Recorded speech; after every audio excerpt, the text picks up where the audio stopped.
Jharkhand show ഇപ്പോൾ പറഞ്ഞു, ജാർഖണ്ഡിലേക്ക് പോകുന്നു. അപ്പോഴും യൂട്യൂബിൽ വർക്ക് ചെയ്യണം, അങ്ങനെ ഇവരുടെ ഇതൊക്കെ എടുക്കണമെന്ന് പറഞ്ഞ്. അപ്പോൾ സാജൻ ചേട്ടൻ എടുക്കണം, സാജൻ ചേട്ടൻ എടുക്കാണ്ട് പരാതിയായത്.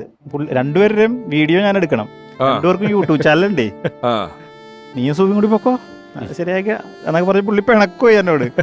ഈ മഞ്ഞപ്പിത്തം ഉണ്ടല്ലോ ആ സമയത്ത്, ഇത് വെച്ചോണ്ട് ഒരു വൻ മല, ഒരു ക്ഷേത്രം, ഈ ധോനിയുടെ ഒക്കെ വീടിരിക്കുന്ന സ്ഥലമാണത്, ക്രിക്കറ്റ് പ്ലെയർ അല്ലേ, അവിടെ കയറി കിതച്ച് ആണ്. അപ്പം ഞാൻ കയറി അവിടെ നിന്ന് പോരാൻ പറ്റില്ല എന്ന് പറയും. കണ്ണ് ചെറുതായിട്ട് എല്ലോ ഇങ്ങനെ വന്നു പിടിക്കും, അങ്ങനെ തിരിച്ചു പോവാം.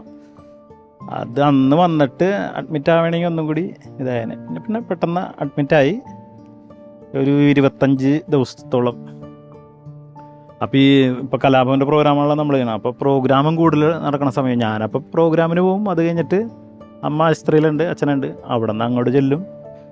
പിന്നെ ഈ പേപ്പറുകൾ റെഡിയാക്കാനൊക്കെ നമ്മൾ നടന്ന് കുറച്ച് കഷ്ടപ്പെട്ട്, എന്നാലിത് ഇവരൊക്കെ സഹായിച്ച്. സുരേഷ് ഏട്ടൻ, ടിനി ചേട്ടൻ, എൽദോസ് കുന്നപ്പള്ളി. സുരേഷ് ഏട്ടൻ അത് സ്പീഡാക്കി.